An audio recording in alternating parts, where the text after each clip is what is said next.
Hello friends, कैसे हैं आप लोग। आई होप अच्छे ही होंगे।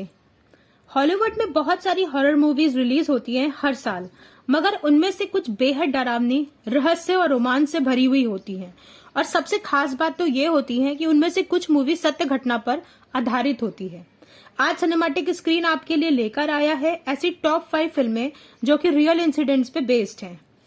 इस मूवी में जो भी दिखाया गया है, लोगों ने उसको रियल में फेस किया है। उन डरावनी गतिविधियों से उनका आमना सामना हुआ है। तो चलिए ज्यादा टाइम ना वेस्ट करते हुए आपको ले चलते हैं सीधा मूवी एक्सप्लेनेशन की ओर। सबसे पहले आती है इट मूवी। वैसे तो हॉलीवुड में बहुत फिल्में रिलीज होती हैं, मगर इट का नाम हॉरर मूवीज में बेस्ट 5 में आता है क्योंकि ये मूवी बहुत ही ज्यादा डरावनी है। ये मूवी 2017 की हिट मूवीज में से एक है।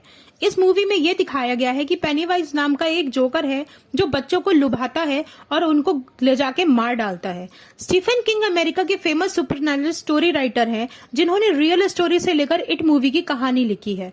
1972 में जॉनी गेसी नाम का एक आदमी था जो जोकर का रूप लेकर कई लोगों को अपनी कार में घर ले जाता था। उस वक्त लोग जोकर को बहुत ही फनी समझते थे। लोग इस आदमी की बातों में आकर उसकी कार में बैठ जाते थे और उसके बाद वो उन्हें अपने घर ले जाके बहुत ही बेरहमी से मार डालता था। या तो वो उन्हें अपने घर के गार्डन में दफना देता था या फिर लाशों को नदी में फेंक देता था। 1972 से लेकर 1978 के बीच में उसने 33 मर्डर्स किए। पुलिस ने उसको 1980 में पकड़ा। मेडिकल चेकअप के बाद पता चला कि वो दिमागी रूप से बीमार था, यानी कि साइको था। 1994 में उसको फांसी की सजा हुई। स्टीफन किंग ने इसी से इंस्पायर्ड होकर किताब लिखी।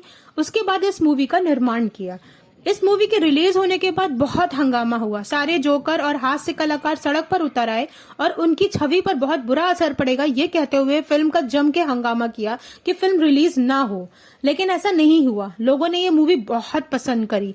बच्चे तो बहुत ज्यादा डरते थे जोकर से, और ये कहानी भी कुछ इसी तरह की है कि वो बच्चों को अपना शिकार बनाता था और मार डालता था। ये कहानी है 4 बच्चों की, कैसे उन्होंने उस जोकर को हराया। दूसरी मूवी है एनाबेला, जो 1970s में डोना नाम की लड़की को उसके बर्थडे पे एक डॉल गिफ्ट में मिली थी जिसका नाम एना था। डोना को बिल्कुल पता नहीं था कि वो डॉल उसके लिए कितनी डरावनी साबित होगी। एक्चुअली वो डॉल उसके बॉयफ्रेंड ने उसे गिफ्ट में दी थी तो वो 20 साल की, लेकिन बॉयफ्रेंड के दिए हुए गिफ्ट को वो बहुत प्यार से रखती थी। कुछ दिन तो सब कुछ ठीक चला, लेकिन एक दिन अचानक से एनाबेला डॉल के पास से एक पर्ची मिली जिसमें लिखा था हेल्प मी। पहले तो डोना को समझ में नहीं आया। उसे ये लगा कि शायद कोई बाहर से उसके घर में आके ये शरारत कर रहा है। उसने तुरंत की तुरंत एक सेलोफेन टेप लिया और अपने घर के दरवाजों पे रात को सोते वक्त लगा दिया ताकि कोई बाहर से अंदर आएगा तो वो टेप हट जाएगा और उसे पता चल जाएगा। दूसरे दिन जब वो उठी और उसने देखा कि टेप तो जो का त्यों लगा हुआ है, वो बहुत शॉक्ड हो गई। उसे बहुत हैरानी हुई। उसके बाद जब वो अपने डॉल के पास गई तो उसने देखा कि डॉल के पास फिर से एक चिट पड़ी हुई थी जिसमें लिखा था प्लीज हेल्प मी। उसको कुछ समझ में नहीं आया।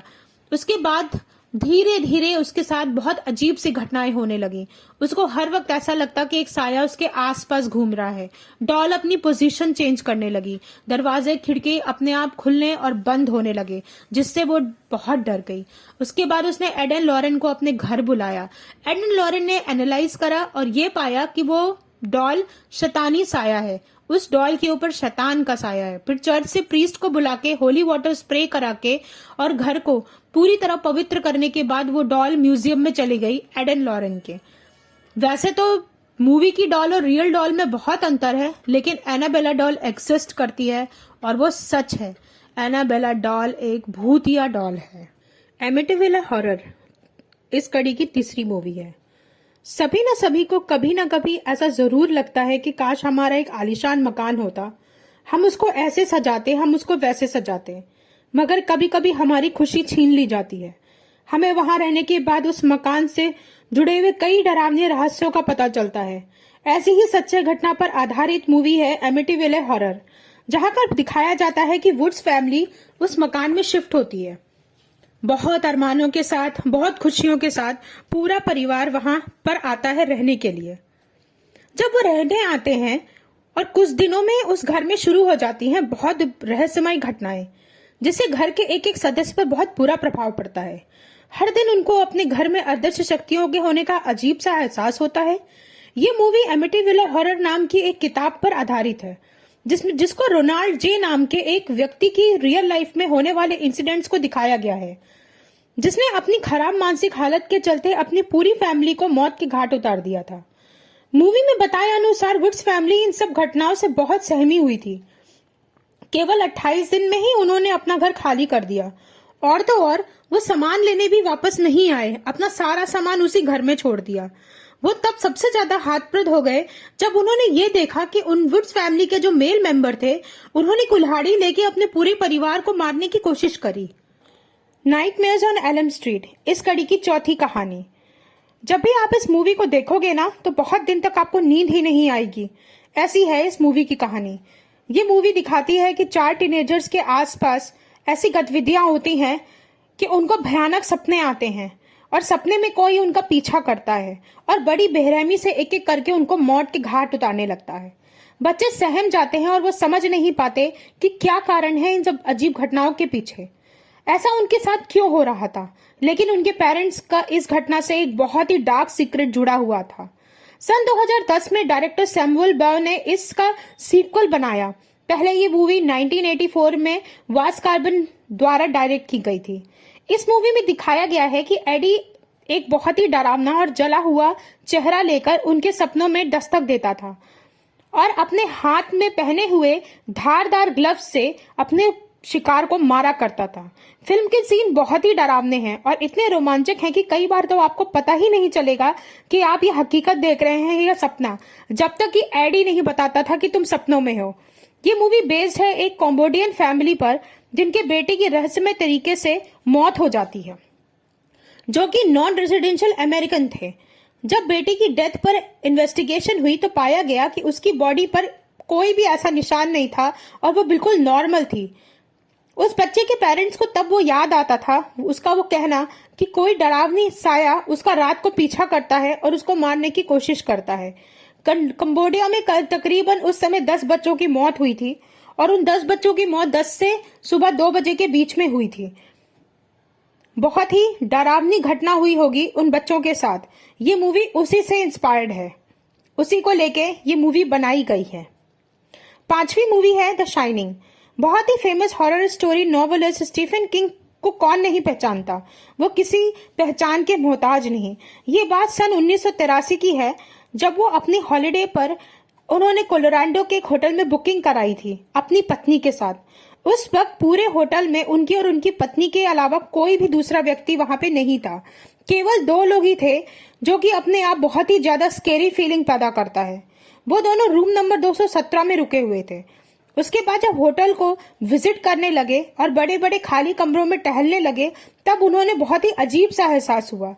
उन्होंने देखा कि इस होटल में अकेले नहीं हैं, बहुत सारी डरावनी चीजें उनके साथ होने लगी। उन्होंने 2 छोटे बच्चों की आत्माओं को देखा और जब उनके करीब आने की कोशिश करी तो वो गायब हो गई। इसके साथ उन्होंने पार्टी हॉल में अदृश्य लोगों को परछाई देखी, जो कि पार्टी कर रहे थे। स्टीफन किंग के अनुसार ऐसे भयानक और तनावपूर्ण माहौल में आपका दिमाग सुन्न पड़ जाता है, आप एक सनकी की तरह बिहेव करने लगते हो और आपको बहुत ही डरावना एहसास होता है। उनकी नॉवल पे बनी शाइनिंग और उन्होंने इसी पे ये मूवी भी बना डाली। अब हम आपको ले चलते हैं द स्केरी होटल के पास्ट में। Laura and pre land Oscar Stanley ने साल 1909 में इस होटल का निर्माण किया था। ये होटल काफी बड़ा और भव्य था। ये होटल स्टैनली के दिल के बहुत करीब था, इसलिए इसे ऐसा माना जाता है कि स्टैनली के मरने के बाद भी उन्होंने इस होटल को कभी नहीं छोड़ा और बहुत बार मिस्टर स्टैनली के भूत को गेस्ट के पीछे खड़ा हुआ देखा पाया गया और उनकी वाइफ को पियानो रूम में म्यूजिक बजाते सुना गया। अभी होटल को खुले 3 साल ही हो पाए थे कि एक बार एक रूम कीपर को एक रूम की सफाई करते हुए जोरदार बिजली का झटका लगा। हालांकि वो बच गई, लेकिन रूम नंबर 217 में बहुत बार लोगों ने पैरानॉर्मल वीडियो को नोट किया और उसे लोगों को बताया। ऐसा माना जाता है कि होटल में बहुत सारी अजीब घटनाएं हुई। सन 2006 में कुछ पैरानॉर्मल इन्वेस्टिगेटर्स ने एक फुटेज रिलीज की जो स्टैनली होटल की अब तक की सबसे भयानक और पैरानॉर्मल प्रोसेस में से एक था। पैरानॉर्मलिस्ट के हेड जैसन उस वक्त खुद रूम नंबर 401 में रुके थे। ये रूम पैरानॉर्मल गतिविधियों के लिए बहुत ही बदनाम था। उस वक्त कैमरे ने ग्लास को अपने आप टूटते हुए और कैप्चर किया और कैबिनेट के पोर्स को अपने आप खुलते बंद करते देखा गया। होटल के वर्कर्स को बहुत बार अजीब अजीब सी आवाजें सुनाई देती थी।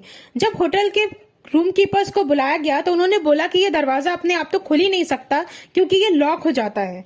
इसीलिए होटल अमेरिका के सबसे भूतिया होटलों में से एक था। हालांकि इस मूवी की कोई भी शूटिंग इस होटल में नहीं हो पाई क्योंकि स्टीफन किंग्स को यहाँ पे परमिशन नहीं मिली, जिससे वो बहुत ज्यादा नाराज हो गए। और ये थे वो 5 रियल स्टोरीज जिनके ऊपर वो मूवीज बनी हुई हैं।